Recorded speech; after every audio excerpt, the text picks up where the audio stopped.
Hello, my name is Frank Christensen and I'm the coordinator of officials for IFAF in Europe. This is the fifth of 6 training tapes dealing with forward progress. Today we're looking specifically at situations where the sideline is involved. So we'll have a look at some plays where the runner either did or did not get out of bounds before he went down. And we'll have a look at some situations where progress either was or was not stopped before the runner went out of bounds. And we'll talk about mechanics of how to get this right and the philosophy behind it. But before we get to the game film, let's have a look to see what the rulebook and the MOFO have to say on this topic. In the rulebook, forward progress is defined in Rule 292. Forward progress is a term indicating the end of advancement by a ball carrier or airborne pass receiver of either team and applies to the position of the ball when it becomes dead by rule. In 513, forward progress, it says the most forward point of the ball when declared dead between the end lines shall be the determining point in measuring distance gained or lost by either team during a down. Exceptions. First one is Rule 851, which of course we all know deals with safeties. And the second one, when an airborne pass receiver of either team completes a catch inbounds after an opponent has driven him backwards and the ball is declared dead at the spot of the catch, the forward progress is where the player received the ball. In the MOFO, we go to 5-7 dealing with marking spots. In normal play, forward progress usually only needs to be marked to a tolerance of 1 foot. Since the ball is just less than 1 foot long, this means there are only 3 positions that a ball can be in between any pair of yard lines. A. With the nose, the most forward point of the ball on the forward yard line. B. With the middle of the ball midway between the 2 yard lines. And C. With the tail, the rearmost point of the ball on the back yard line. Note that in this system, the ball is never positioned spanning a line. And finally, officials need only mark forward progress to the nearest one of these points, except A, when the line to gain or goal line is concerned, in which case more accuracy is necessary, and B, after change of possession, a start of a new series, in which case the dead ball spot should always be marked with the nose of the ball on the nearest yard mark. And the when in doubt principles number 17 says, if the ball carrier is being held by only one player, the ball is still alive. If held by 2 or more, forward progress is stopped. Now, let's have a look at some game film.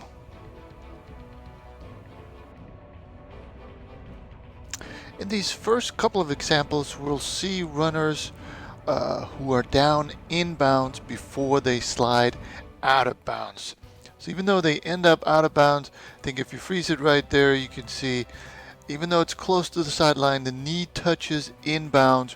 It's not enough for first down, so correctly done by this wing to wind the clock. He's got really good out of bounds coverage and a good wind here, so very well done. It's also an indicator for the deep wing where you may see this and say, okay, he's out of bounds, and then go into stopping the clock, which we shouldn't do. We should leave that decision to the short wing because he sees this knee down, and if we end up with a wing winding the clock here and the deep wing who's stopping the clock, well, then we have confusion. So for deep guys, don't ever be the first one to kill the clock or to indicate any kind of clock status on these types of plays. Leave it to the official who is responsible for progress. And here, good call, progress stopped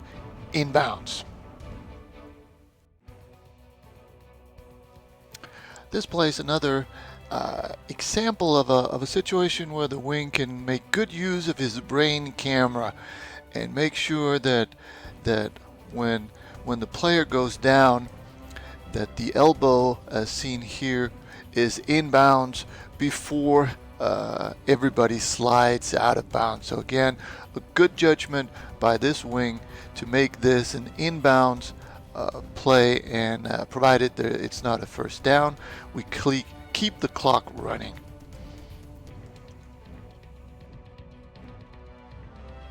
Here's one last example of a snapshot with your brain camera to make this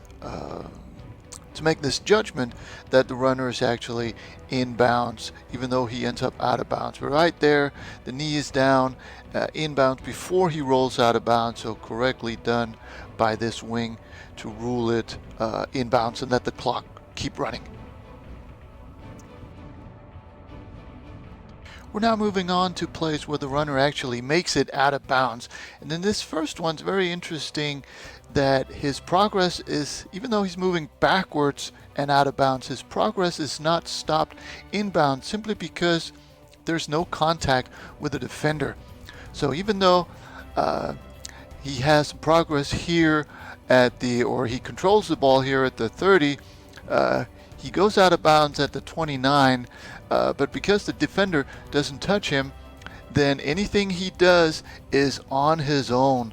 So the wing does a very good job of killing the play and getting the spot at the 29, where had the defender pushed him back, we would have had progress stopped inbounds and the clock should keep running. But here, and we'll see that in the next clips, but here completely correctly done by this wing.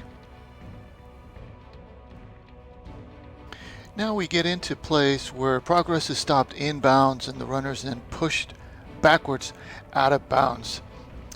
Now in this case, a first down is reached, so we should stop the clock anyway.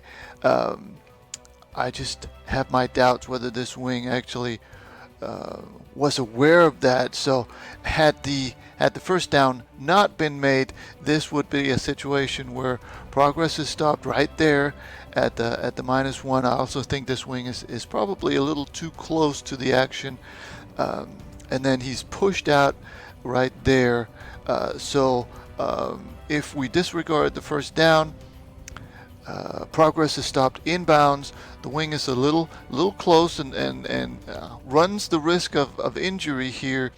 But in any case, this progress here is stopped inbounds. This play is similar in many ways, and yet there are some significant differences. One is the runner is stopped inbounds and then pushed out of bounds.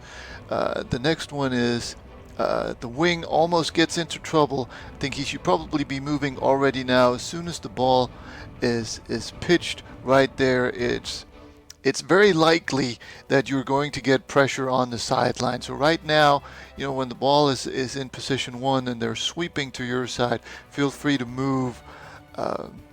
Here you almost get into trouble, and it'd be better to be at this point to be back at the 20-yard line, looking up and having everybody in front of you. But the difference to the last one, this one is done correctly. So progress is stopped inbounds right there with your brain camera. Do that snapshot, and then he's moved backwards, and this is correctly ruled as an inbounds play. This play is a good illustration of how there are two aspects to this. One is the progress spot, obviously. The other one is the clock status. Here, the runner is stopped on the 40 and then pushed back. But this wing does a really good job of out-of-bounds coverage and a really good job of the progress. We get it all the way up to the 40. The only thing missing is the clock status. And the first down is not involved. So if we have progress here at the 40 and he's then pushed back, then also the clock should be running because we have progress stopped inbounds. So just remember that there are two aspects to this, the progress spot and the clock status. This play illustrates another point to this, is that he's contacted there, and then he moves out of bounds pretty much at a 90-degree angle to the sideline. And when that happens, if he's 90 degrees to the sideline, then progress is stopped in bounds. If he's moving parallel to the goal line, then he's not moving forward, which means progress is stopped. So if we have any doubts here, we're going to let the clock run because it's not a first down, and we're going to rule progress stopped in bounds. This last play, the contact by the defender is going to happen very close to the sideline, so it can be tough to see if progress is actually stopped on the sideline. Notice here also that the line of scrimmage, or the line to gain rather, is the B5, just so that we know where that is. And another illustration that as a wing, you really need to know where that line to gain is. So here we're short of the line to gain, and if you'll notice the angle the defender is coming with when the contact is made, there's a very high probability that the contact, the push, will make the defender go backwards in bounds. So here he catches the ball, he's contacted inbounds, and just because the defender is moving, I guess that would be from south to north, at least at some degree, then when you push the offensive player, he's most likely going to go backwards, meaning that we have progress stopped inbounds, meaning that we have a running clock, or should have a running clock here. And that was the training tape. I hope it made sense, and I hope you found something you can use on the field.